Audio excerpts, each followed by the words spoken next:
সুপ্রিয় উপস্থিতি, বহুদলীয় গণতন্ত্রের প্রবক্তা, বাংলাদেশের রাখাল রাজা, মহান স্বাধীনতার ঘোষক, চট্টগ্রাম বেতার কেন্দ্র থেকে স্বাধীনতার ঘোষণা যিনি দিয়েছিলেন, আমি মেজর জিয়া বলছি। বাংলাদেশের স্বাধীনতা ঘোষণা করলাম। সেই অভিসাংবাদিক নেতা, বাংলাদেশের প্রথম রাষ্ট্রপতি শহীদ প্রেসিডেন্ট জিয়াউর রহমানের হাতে গড়া সংগঠন, আমার প্রাণের সংগঠন বাংলাদেশ জাতীয়তাবাদী দল বিএনপির সহযোগী সংগঠন, আমার যৌবনের প্রথম প্রেম বাংলাদেশ জাতীয়তাবাদী ছাত্র দল, যে দলে আমার জীবনের প্রথম প্রেম ছিল। আমি প্রথম ছাত্র দলে যোগদান করেছিলাম। আমার জীবনের কৈশোরের প্রথম প্রেম বাংলাদেশ জাতীয়তাবাদী ছাত্র দল। সেই ছাত্র দলের 13 নং বিস্তারী ইউনিয়নের ওয়ার্ড ভিত্তিক মত বিনিময় সভার সম্মানিত সভাপতি, আমার স্নেহের ছোট ভাই, বাংলাদেশ জাতীয়তাবাদী ছাত্র দল 13 অবিভক্ত 1 নং রুস্তমপুর ইউনিয়ন শাখার সিনিয়র সভাপতি জাহিদুর রহমান দুর্জয়। উপস্থিত রয়েছেন বাংলাদেশ জাতীয়তাবাদী দল বিএনপির সিনিয়র নেতৃবৃন্দ, উপস্থিত রয়েছেন বাংলাদেশ জাতীয়তাবাদী যুব দলের নেতৃবৃন্দ, উপস্থিত রয়েছেন বাংলাদেশ জাতীয়তাবাদী ছাত্র দলের নেতৃবৃন্দ, উপস্থিত রয়েছেন বাংলাদেশ জাতীয়তাবাদী শ্রমিক দলের নেতৃবৃন্দ, উপস্থিত রয়েছেন বাংলাদেশ জাতীয়তাবাদী স্বেচ্ছাসেবক দলের নেতৃবৃন্দ সহ বিএনপি সহযোগী সংগঠনের সকল নেতৃবৃন্দ। বক্তব্যের প্রারম্ভে সবাইকে জানাই সালাম, আদাব ও অভিনন্দন। আসসালামু আলাইকুম। সংগ্রামী উপস্থিতি, আপনারা জানেন গত 17 বছর আওয়ামী স্বৈরাচারী শেখ হাসিনায় বাংলাদেশে একটি জুলুম নির্যাতনের মধ্য দিয়ে মানুষকে নির্যাতন করেছে। আমরা গত 5ই আগস্ট এই ছাত্র জনতার অভ্যুত্থানে, আমাদের ছাত্র ভাইদের অভ্যুত্থানে আমরা একটি স্বাধীন এবং সার্বভৌমত্ব দেশ আবার স্বাধীন হয়েছে। আমি প্রথমেই যারা এই ছাত্র অভ্যুত্থানে, এই গণ অভ্যুত্থানে যারা শহীদ হয়েছেন, সেই শহীদদের রূহের মাগফিরাত কামনা করছি এবং তাদের সুখ সমৃদ্ধ পরিবারের প্রতি গভীর সমবেদনা জ্ঞাপন করছি।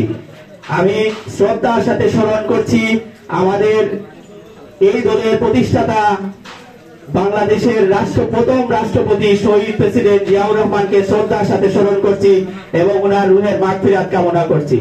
এবং আমি আমাদের দেশনেত্রী বেগম খালেদা জিয়ার রোগ মুক্তি কামনা করছি। আল্লাহ যেন ওনাকে সুস্থ এবং সবলভাবে আবারও এই বাংলাদেশের ক্ষমতায় অধিষ্ঠিত করেন, সেই আশা এবং প্রত্যাশা ব্যক্ত করছি। সংগ্রামী উপস্থিতি, আপনারা জানেন এই স্বৈরাচারী শেখ হাসিনা বাংলাদেশে যখন একটি একনায়কতন্ত্র কায়েম করেছিল, আপনারা দেখেছেন সেই পিলখানা হত্যা, সেই বাংলাদেশের 52 জন সেনা সদস্যকে একটি চক্রান্ত করে হত্যা করেছে এই শেখ হাসিনা সরকার। শেখ হাসিনা সরকার পালিয়ে গেছে, এটা পালিয়ে গিয়েও বাঁচতে পারবে না। আমরা এই শেখ হাসিনা সরকারের সেই বিডিআর বিদ্রোহের বিচার এই বাংলার মাটিতেই শেখ হাসিনাকে এনে আবার এই বাংলার মাটিতেই বিচার করা হবে। পালিয়ে শেখ হাসিনা কিন্তু বাঁচতে পারবে না। শেখ হাসিনার বিচার এই বাংলার মাটিতেই হবে। আমি সিনিয়র নেতৃবৃন্দকে অনুরোধ করব, যেহেতু আমাদের নবগঠিত 13 নং বিস্তারী ইউনিয়ন, এটি নবগঠিত একটি ইউনিয়ন, আর যেহেতু এই দেশ ছাত্রদের হাতেই এই গণ অভ্যুত্থান হয়েছে, ছাত্ররাই এদেশের মূল চালিকা শক্তি এবং এই ছাত্রদলই আমাদের বিএনপির একটি প্রাণ, বিএনপির সংগঠনে একটি প্রাণের সংগঠন যেটা ছাত্রদল। আমি আপনাদেরকে অনুরোধ করব, ছাত্রদলের যারা সিনিয়র নেতৃবৃন্দ রয়েছেন তাদের সাথে আলাপ করে আমাদের এই বিস্তারিতে একটি সুশৃঙ্খল যোগ্য নেতৃত্বের মাধ্যমে একটি সুন্দর কমিটি উপহার দেওয়ার জন্য।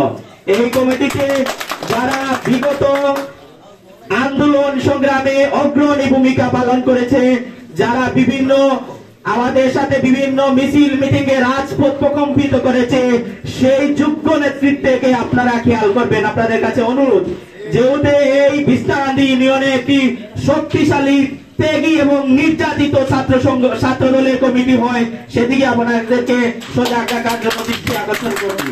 সংগ্রামী উপস্থিতি, আপনাদের কাছে আবারও অনুরোধ করব, আমাদের আগামী রাষ্ট্রনায়ক দেশনায়ক জনাব তারেক রহমান একটি ইস্তফা একটি দাবি জনগণের দ্বারগোড়ায় পৌঁছে দেওয়ার জন্য অনুরোধ করেছেন। সেই একটি ইস্তফা দাবিকে আপনারা বাস্তবায়ন করতে হলে এই ছাত্রদের মাধ্যমে জনগণের দ্বারগোড়ায় এই একটি ইস্তফা দাবি জনগণের দ্বারগোড়ায় পৌঁছে দিলে ছাত্র দলকে সুসংগঠিত করতে হবে। এজন্য একজন দক্ষ এবং সুসংগঠিত ছাত্র দলের কমিটি 13 নং বিস্তারিত উপহার দেওয়ার জন্য অনুরোধ করছি। সবাইকে দেশের স্বাধীনতা এবং সার্বভৌমত্বের প্রশ্নে সবাইকে ঐক্যবদ্ধ থাকার আহ্বান জানিয়ে আমার বক্তব্য শেষ করছি। ধন্যবাদ। বাংলাদেশ জিন্দাবাদ, বাংলাদেশ জাতীয়তাবাদী দল জিন্দাবাদ, তারেক রহমান জিন্দাবাদ, জিন্দাবাদ।